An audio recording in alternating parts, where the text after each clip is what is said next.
এক অসুস্থ ও অসহায় ব্যক্তির চিকিৎসা ক্ষেত্রে সাহায্যার্থে এগিয়ে এসে কিছু যুবক অর্থ সংগ্রহের জন্য রাস্তা নেমেছে। এমনই চিত্র দেখা গেল কালিয়াগঞ্জ শহরের রাজপথে। তার এই উদ্যোগকে দেখে মনে পড়ে যায় এই বিখ্যাত সঙ্গীত শিল্পী মান্নাদের গানের লাইনটি, মানুষ মানুষের জন্য, জীবন জীবনের জন্য। একটু সহানুভূতি কি মানুষ পেতে পারে না বন্ধু? কালিয়াগঞ্জ ব্লকের কুনোরের খটসা গ্রামের গুরুচরণ দেবসিংহের দুটি কিডনি খারাপ হয়ে পড়ায় সমস্যায় পড়েছে পরিবার। অর্থনৈতিক অবস্থা খারাপ থাকায় গুরুচরণ দেবসিংহের বাড়িতে রয়েছে তার বাবা মা ও স্ত্রী ও একটি সন্তান। গুরুচরণ বাবুর কলকাতায় চিকিৎসা চলছে। আগামী 21 ফেব্রুয়ারি মাসের মধ্যে কিডনি স্থানান্তর না করা গেলে প্রাণ রক্ষা করা যাবে না গুরুচরণ দেবসিংহের। অবশেষে ছেলের প্রাণ বাঁচাতে নিজের কিডনি প্রদান করবেন গুরুচরণ সিংহের বাবা সুধীর দেবসিংহ। আগামী 21 ফেব্রুয়ারি চিকিৎসা কিডনি স্থানান্তরিত করার জন্য দিন নির্ধারণ করা হয়েছে।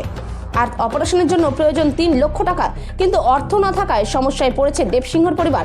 তাদের সমস্যার কথা জানতে পেরে উত্তম, প্রকাশ, অজিত, রঞ্জিত, তাপস, রাহুল নামে সোশ্যাল মিডিয়ায় কাজ করা যুবকেরা সকলে একত্রিত হয়ে গুরুচরণ দেবসিংহ চিকিৎসার জন্য যে 3 লক্ষ টাকা প্রয়োজন তাদের মধ্যে যতটা সম্ভব পাশে দাঁড়ানোর জন্য সেই উদ্দেশ্যে সকলে একত্রিত হয়ে রাস্তায় নেমে পড়েছে অর্থ সংগ্রহে এবং সকল স্তরের মানুষদের এগিয়ে আসার আহ্বান করেন তারা।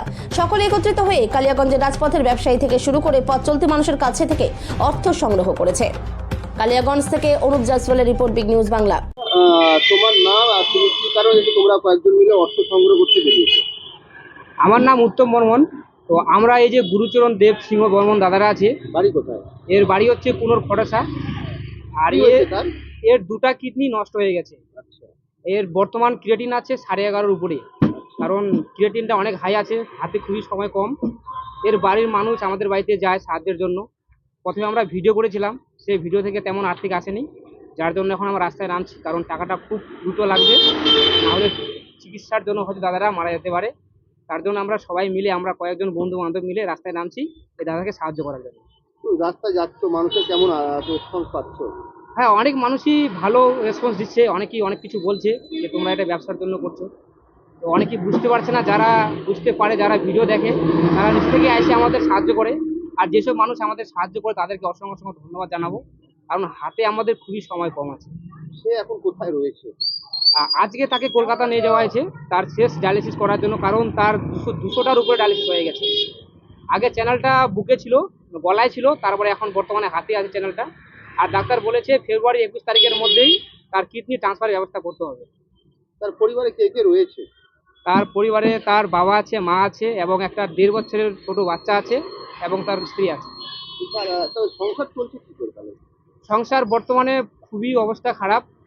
আমরা আমাদেরকে বললো দাদারা, তার বাবা বলেছে যে আমরা যেগুলো ভিডিও করেছি সেই ভিডিও দেখে তাদের ওরা পাড়া প্রতিবেশী মানুষ এবং তার স্কুল লাইফের বন্ধু বান্ধব সবাই বলে নিজের মতন করে গিয়ে 200, 100, 500 দিয়ে আসে, সেই টাকায় তাদের বর্তমানে সংসার এবং ডায়ালিসিসটা করে।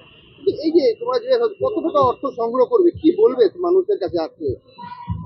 দেখো, আমরা তো চেষ্টা করছি যতটুকু পর্যন্ত পারি করার, কারণ এখন শুনছি আমাদের ভিডিও দেখে অনেক মানুষই, যেমন পরশু দিনই তাদের পঞ্চায়েত থেকে তাদের 11টা মেম্বার মিলে 25,000 টাকা তার হাতে দিয়ে আসছে এবং আমাদের কালিয়াগঞ্জের অনেক প্রতিবাদ ক্লাব বা অনেকটি ক্লাবে গিয়ে তার হাতে যায় 15,000, 17,000 টাকা করে সবাই দিয়ে আসছে। এটাই ভালো লাগছে এবং সবাই যে আস্তে আস্তে করে এগিয়ে আসছে, এটাই আমাদেরকে মানে কাজটা করে আর কি নিজেকে ভালো করে। তারপরে কুনুরের যে